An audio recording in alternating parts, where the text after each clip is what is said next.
Welcome back to this episode of Monday Madness, the Monday show where we talk about anything and everything, except today it is Wednesday. Oh, I forgot.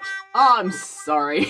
To everyone who's been voting on this series, I'm sorry. It's been very warm here, I've been working a lot, and Monday completely passed me by, and then I realised today that it was in fact Wednesday. So here we are, Wednesday Madness. Let's do it. So today we're jumping back into the OC story that you guys are helping me to create. You guys are voting in the comments, you're giving me suggestions, you're throwing me prompts over on Instagram and TikTok, and the Patreons are voting for things as well. So today we are doing part 4, and we're going to pick up exactly where we left off and see what this story has in hold now.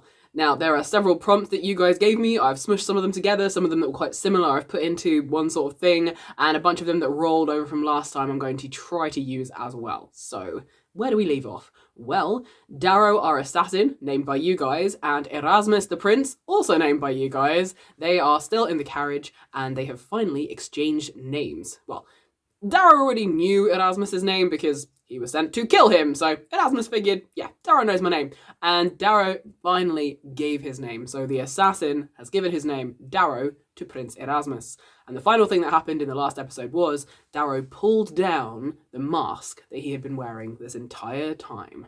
Alright, let's see what happens from here then, shall we? Let's go. So I think that this is going to be the point at which the prince finally realizes where he recognizes Darrow from.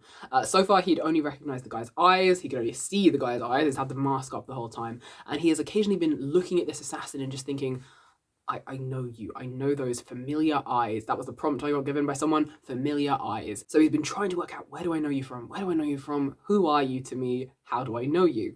Now, I will admit, my first instinct was to have them drunkenly made out at a party a few years ago, but I've gone with something else. And from you guys' suggestions, I've pulled a few of them in different places and put them all together. So we have come up with this little bit of backstory, which will now finally be revealed. So the mask comes down, Darrow has said his name, Darrow, and Erasmus takes the hand and shakes it, and as he says, Darrow, the mask has come down, and he cannot say anything else, because suddenly he knows exactly where he knows this assassin from. We're going to woodly backwards in time now by about 4 or 5 years. And we're going to take you back in time to a moment where Darrow was on a very important mission. He is working as a criminal for hire, essentially, but predominantly an assassin. And he is working for a big, very important crime boss. And he has been sent alone to do a very, very important mission. He is supposed to be killing someone top tier, very important. It's a huge job. They've been planning it for months. A big load of money and clients are on the line, and he has been sent, and he is determined to do it. And as he's going through dark city streets, it's after midnight, everything is going exactly to plan, and maybe this is why he now doesn't work with a plan, because things can go so off the rails. More on that in a second. So he is following this person, whoever they are, tracking them, trailing them, and then suddenly a noise catches his attention. He hears muffled, quiet, drunken crying. It's the crying of a grown man, and it distracts the assassin enough that he glances down. I'm assuming he's up on a roof. He's an assassin. He's probably up on a roof. We're going with he's on a roof. And he can see someone illuminated very, very dimly in the light from a street lamp way further down this alley. And they're sitting on the back steps of a very grotty, rundown, and now closed tavern.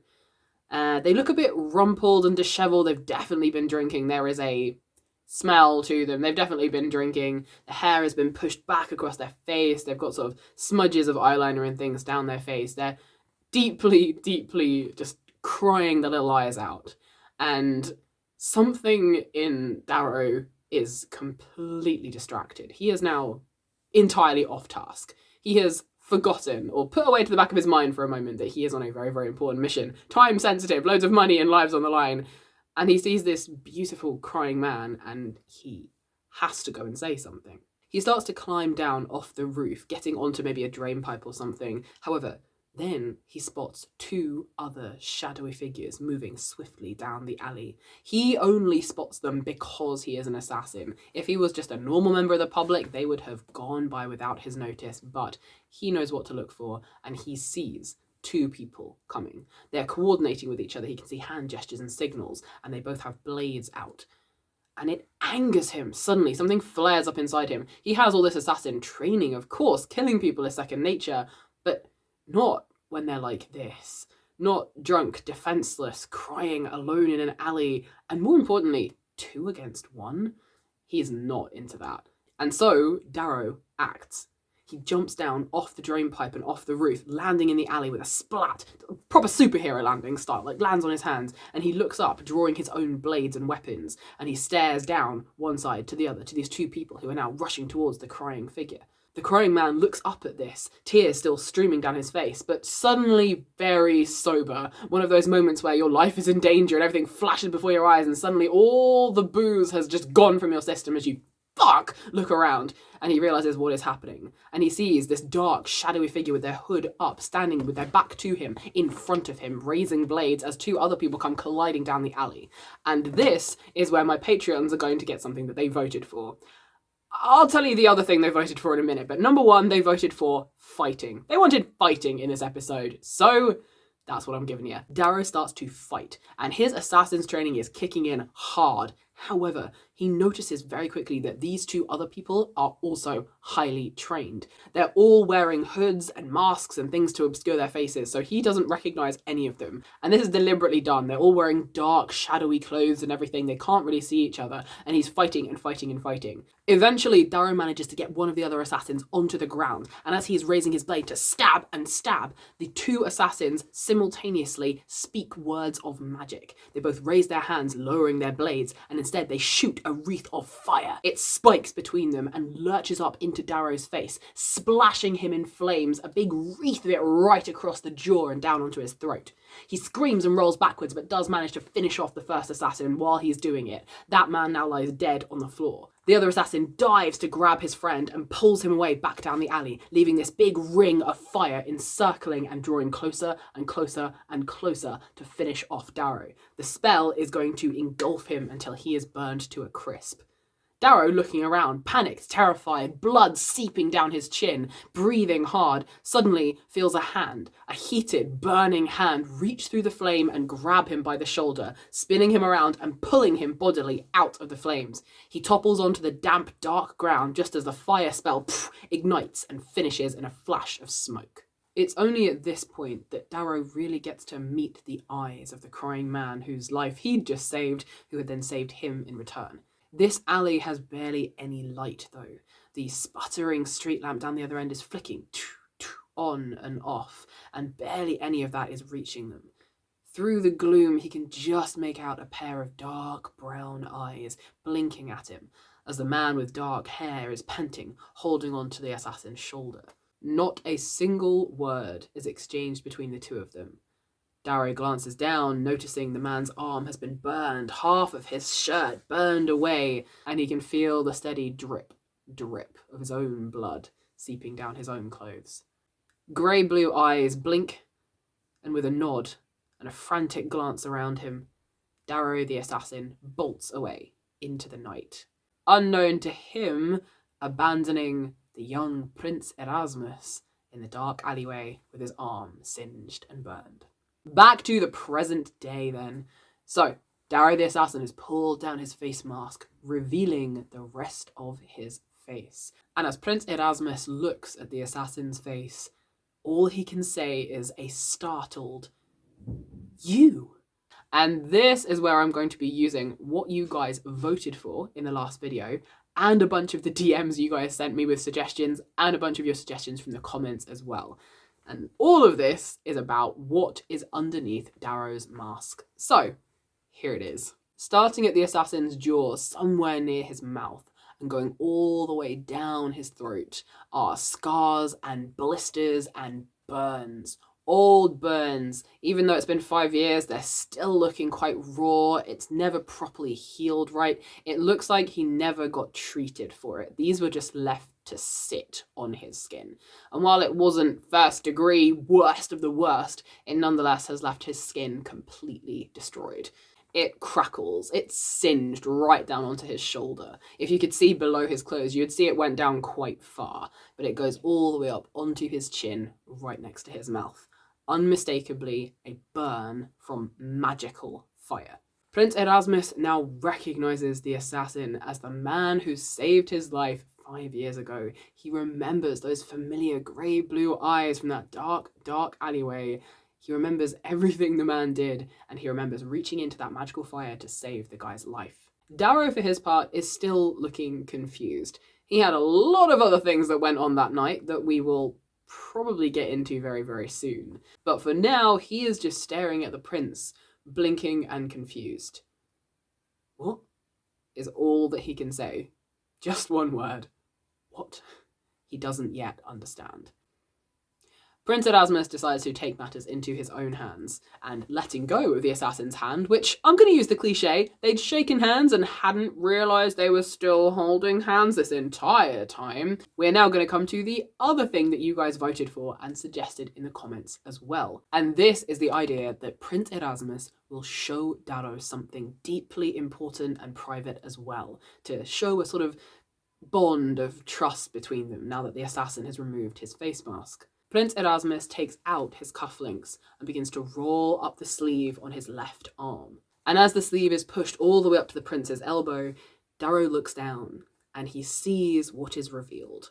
It is, of course, a huge burn mark. It was also unmistakably caused by magical fire. However, this has been expertly treated. It's still there, blistered all over his arm. It's huge from wrist up to his elbow, but it has healed incredibly well and been greatly taken care of. And as the assassin looks, realization at last dawns on his mind and sinks into his soul. And grey eyes raise to meet those dark brown ones. And the pair just look at each other. And all that Darrow can think of to say in this moment is an echo of what the prince had said mere moments before. You! It's at this point that Darrow knows he cannot kill this prince. He's been struggling with this internally the entire time, trying to do his job, trying to do everything right, no mistakes, never again, no mistakes. But the prince was so confusing, not just because he landed in a handsome, wait, who called him handsome, prince's lap, but because the prince himself didn't seem to care. And then the prince helped him to not get caught. And then when he finally found out why the prince didn't care that he was making attempts on his life, his heart broke a little for the man, and it caused him more pain than he realized. Darrow hadn't cared for another person in over a decade. He'd kept himself closed off from that, never allowed it to happen, but now here it was, bubbling under the surface. He cared about this man. And suddenly, in a strange way, he, though being sent to kill the man, was desperate to help him not die. And they just stare at each other. The assassin and the prince, both of whom have saved the other's life, and both being marked for doing it. And now I'm going to whiz us forward a few minutes. Well, imagine they just sat there staring at each other, taking in each other's face and being a little bit, he's hot. Having that awkward moment of, oh no, he's hot. Anyway, while they're having that moment over and over again, repeatedly, several moments of this, the thing that I'm going to do next is from a prompt that a lot of you sent me. Now, you sent me it in different ways. A lot of you phrased it differently, but the premise was still the same. Essentially, you want the carriage to break down.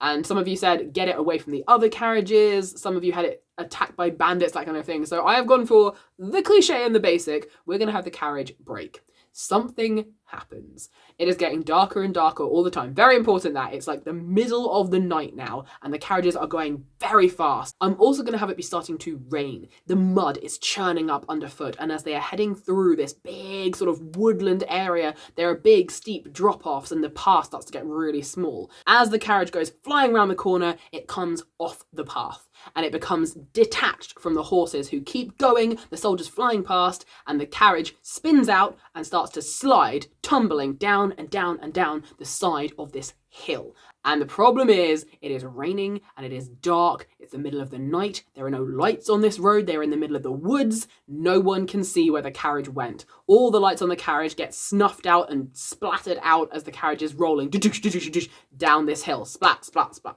And the horses keep going and the riders keep going. They have to call out. The soldiers are shouting to each other. They can't quite understand what's happened and where the carriage has gone. And they're suddenly thundering off down the road. and the carriage itself slides and tumbles, and it lands upside down, buried amidst a pile of leaves and trees and bushes right at the bottom of this ravine.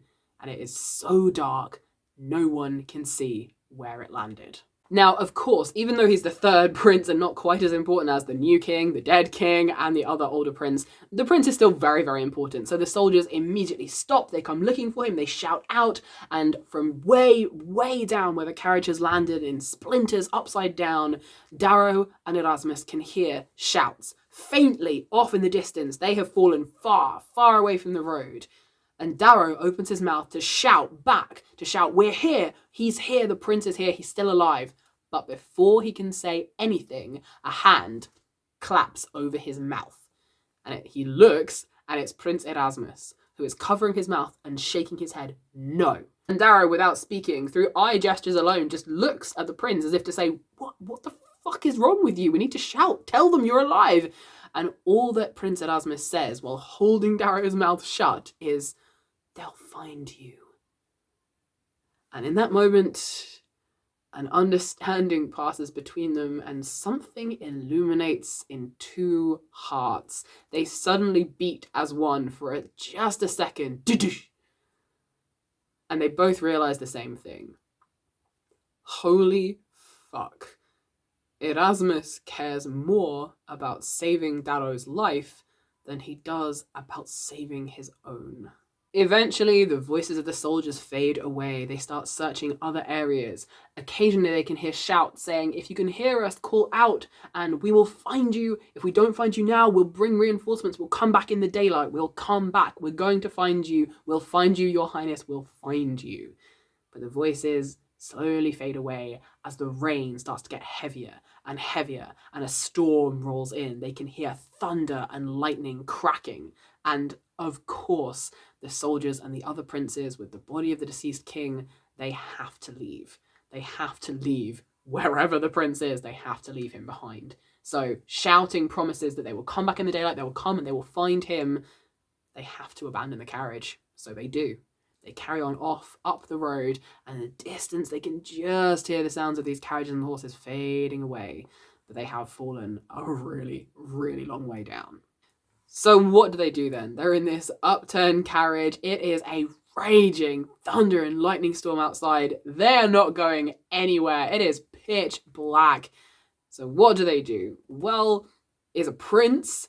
He will have luxuries. So I think that in the carriage, he will have trunks of like food and probably alcohol. And that's what they're going to do. So they just fuck it, settle down for the night, and Darrow and Erasmus can't sleep. They're too hopped up on what's just happened, on the chaos, on recognizing each other, on that moment that neither of them are going to address of like, "Oh God, I think I like you a bit too much. What is happening?" And so they pull out all this booze and this, I'm going to go with pastries because he's a royal. I feel like while he's traveling, he would have just these beautiful baked goods, like this trunk of baked goods. They've probably been bashed around a lot as the carriage fell over and everything, but they dust them off, and you know, a dented donut's still a pretty good donut. So they lay out this spread of just sugary baked goods and alcohol, which is a terrible combination, and they just have at it. I'm going to use another prompt someone gave me, which is that one of the characters has an unexpected sweet tooth, and I'm going to have it be Darrow. Darrow does not get to have sweet things very often. He is a poor, rancid rat boy from the sewers assassin. He does not have money for luxuries. He very rarely gets sugar. And so he stuffs whatever it is, donut, jellies, pastries, whatever it is, in his mouth, and just pupils blown wide. Oh my God, this is incredible. And they actually have a good sort of half an hour of sweet, tender moments with the prince, like feeding him pieces of different types of treat and tart, telling him about them, telling him, well, this is a custard, this is a jam, this is how they make it. And he actually has some life back in his eyes again while he's sharing this knowledge. And it turns out the prince really likes baking. Oh my God, he's a baker boy. Oh, it's so cute. And he likes to go down into the kitchens, and sometimes, depending on who's working there, they'll let him stay. Partly because he is the third in line, so he's not, so high and mighty that they have to bow and scrape all the time. And also, some of them, they've known him since he was a kid in the palace. They know him well enough to trust him a little bit. They're on friendlier terms. And he is just allowed to sit there. And I feel like Erasmus would share some of this. They would have a lot of booze in their system at this point, and they're eating all this stuff, and he's finally happy, and he's talking about something he's passionate about. And Darrow can see this, and so he asks questions. And the Prince Erasmus will share with him that he just really loves baking things. He loves trying new flavors and experimenting and learning how to create things. And he just loves the perfect crust on a piece of bread and all this stuff that he's not really able to do very much because, well, he's a prince. People make things for him. He talks about how he sometimes had fantasies of running away and going to a whole nother place and just giving it all up to run his own little bakery, a tiny little shop. It didn't have to make him loads of money. He just wanted to bake things and be a nobody. Darrow will also share things as well. Partly because he's, had a bit to drink and he's high on sugar and really just completely letting his walls down at this point. But also because he has this kinship with the prince now, and having realized where they know each other, there's a bond, there's a connection, there's an instant sense of, I can trust you, even though I could never verbalize why. They can't explain it to each other, let alone themselves. Why do I trust you? But the prince has told him loads of things, and Darrow the assassin finds himself sharing things with the prince as well. And this is where I will have us find out what that item was, and what it was for, and why it's so important. This also leads us very nicely into what happened after Darrow left the prince 5 years ago, having just been freshly magically burned down his face and failed to assassinate the target he was sent after. Now, I had a few of you DM me suggestions for this on Instagram, and I had a few of you give me suggestions in the comments on YouTube as well. I took the ideas from a lot of my favourite ones, smushed in a little bit of my own, and this is what I have decided. So first of all then, we go back 5 years in time. And Darrow tells the prince how as he ran down that alley, ran away from him, his heart thundering and thundering, he realised it was too late. He'd missed the mark, quite literally. The person, the highly important target, was gone. There would be no second chances. He could not complete his mission. And so, having nowhere else to go, he had to face the music. Still bleeding, still completely blistered and burned, he went back to the criminal base to face his boss. And his boss, this big hulking criminal guy, he took Darrow into his office and he started screaming at him, shouting, screaming, throwing things, knocking over tables and chairs, how he had lost him all the clients for the next year, how no one trusted their organization anymore. He was going to have to grovel to people to get their work back. He'd let down everyone on the team. He'd let down his boss, himself, everyone. And it turned out the person he had killed was another assassin working for the same guy. So he had not only failed to do his mission and kill the important target, he'd also taken out another one of the criminal boss's best assassins. He was in a whole world of trouble. And as the big assassin boss sat back down and stared levelly at Darrow, he said, "You couldn't even begin to pay this back if you spent the rest of your miserable little life working for me. You're done." And it was then that the guy calmed down, and this was more frightening than any words he had shouted before. He took a key from a chain round his neck and held it out to Darrow. And Darrow, knowing exactly what that key meant, backed up into the wall. No, please no! But the boss did not follow him. He held the key still and beckoned, waiting. And of course, Darrow had to come back. He stepped once, twice, 3 times, 4, 5 steps, and he was back in front of his boss, who handed him the little key, and Darrow took it. He knew where to go. He went to the wall of the boss's office, pulled up a big poster, and behind it there was a little safe. Darrow put the key into the lock, turned it, and it clicked. He reached for the handle, fingers shaking, but he couldn't open the safe. Behind him, the criminal boss started drumming his fingers together. Tick-tock, Darrow. So he opened the safe. Inside the safe, there was a wooden rack. A small rack, small like the safe. Stacked in the rack, there was maybe half a dozen different vials, all of a similar length, stoppered with a wax seal. Each sealed vial contained a potion. They sat there, glistening, every one a slightly different shade of green. Darrow stood, staring at all these vials, mentally trying to do gymnastics, working out what he could do. He knew what was coming. They had all seen and heard of this before. He knew what was coming, and there was not a thing he could do to stop it. Blood was still dripping down his face, but he had completely forgotten the burns still aching and blistering at his throat.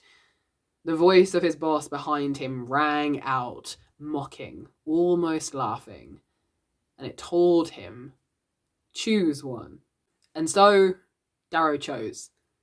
He chose a pale green vial right on the far left side from the back, pulled it out, and held it in front of his face, staring. His boss didn't need to say anything else. Darrow quietly, clutching onto the vial, closed and locked the safe, put the poster back over it, and walked, handing the key to the man. Nothing else was said. He turned, left the boss's office, and walked out of the hideout where the rest of the assassins crouched, staring. They all looked at the vial in his hands, and they all knew what had happened. They would never see Darrow again. It's me, I'm back, I've just had another idea. So, the vials of, well, let's call it what they are, poison. The vials of green poison, right? They're all different colours, and I didn't really think about it at the time, but I have had an idea, and every single one of those vials has a poison potion in, so they all kill you. But no one knows how they kill you, except maybe the big boss guy, and they all kill you in a different way. So you are sentenced to death, you will poison yourself. It's kind of this horrible, you must do it to yourself, even though I have inflicted this upon you kind of deal. It might make you just stop breathing, it might stop your heart, it might be quick, but it might also be long and painful and awful. It might like give you some sort of magical disease where you waste away slowly. I think they would all take effect within about a week, so you know your death would happen within a week, but it could be long and painful, or it could be quick, and that's why choosing is so horrible, because you're not just being killed off, you are selecting your own death. And when you take the poison and you realize either, oh no, this really hurts, oh no, you did it to yourself. Also, hi, I'm in the middle of filming, can you tell? All right, back to the video. And now we go back to the present. Darrow has been telling this story to Prince Erasmus. They've both been drinking, eating sugar, and he puts down, I'm gonna say a bonbon or something that he's halfway through munching. And he tells Prince Erasmus that he never drank it. He pulls the vial back out, the vial that the prince had caught, the item he had in part 3 that he had found on the floor and been told, don't touch that! And they both look.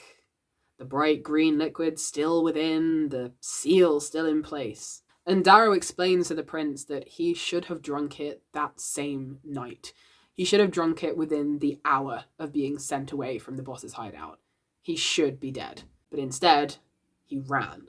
He ran from the city, he ran and ran and ran, until it was many, many miles behind him.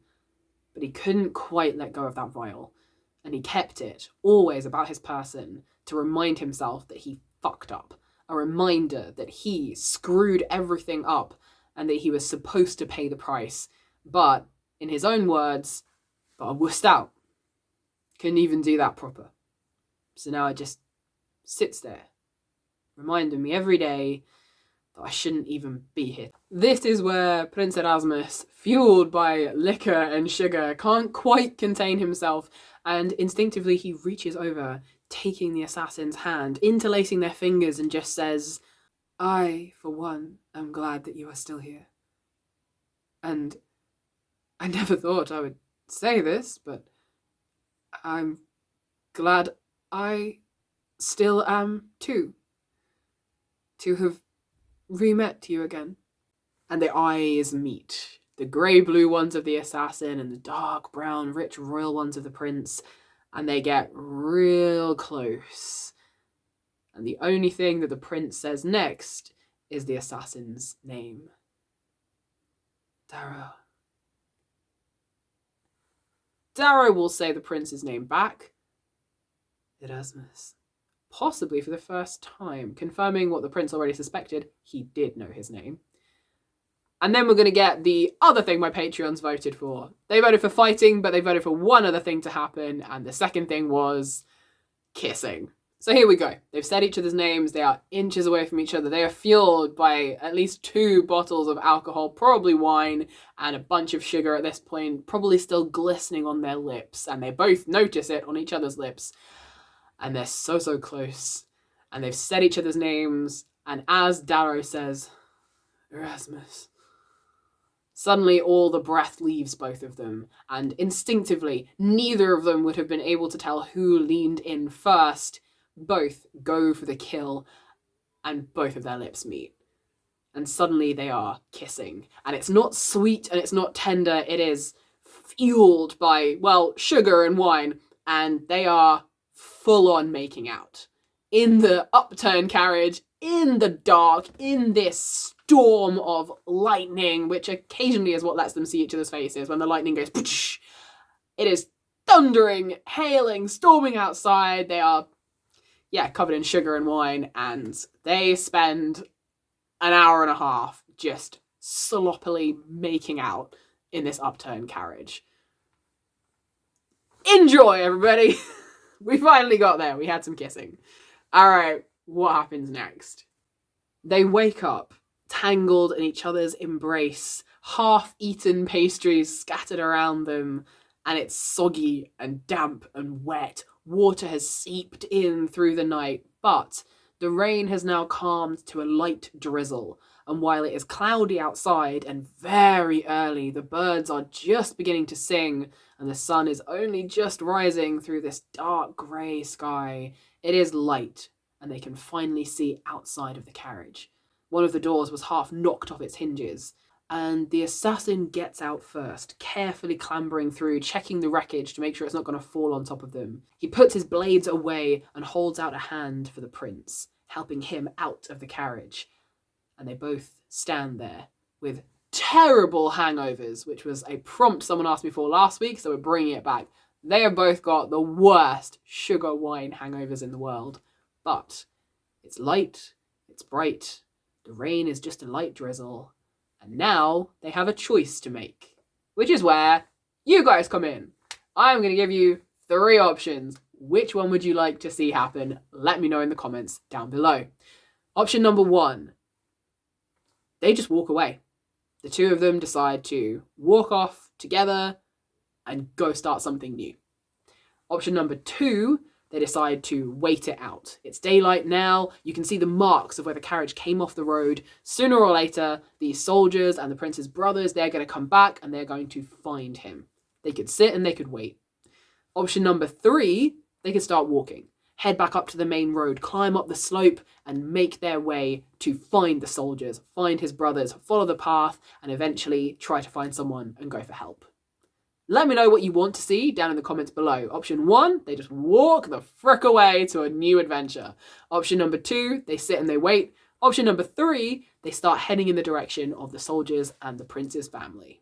Let me know which one you want to see down in the comments below. And as always, if you have any other thoughts and suggestions, pop those in as well. Give me any prompts, ideas, cliches, things you'd like to see in the next episode. There are a few ideas that people have given me that I am sort of hanging on to because they didn't quite fit as I improvise my way through today. So I'll be hanging on to a few of those and dropping them in later. But if you've got any other ideas or want to see something specific, let me know in the comments down below. And also, let me know what you think of the story so far. That would be great. Don't forget to like and subscribe. I love you all! Have a wonderful rest of your week. I'm sorry that this is totally not happening on a Monday. I will try to get it up by the end of today. Happy Wednesday madness, everyone. And part 5 will be with you as soon as I can. Keep an eye out if you're on my Patreon. I'll be sending some more things for you to vote for on there. And over on my Instagram and my TikTok, I'll be giving you things to vote for as well. All right. I need to make art for this series, really, don't I? Be good to yourselves. Bye!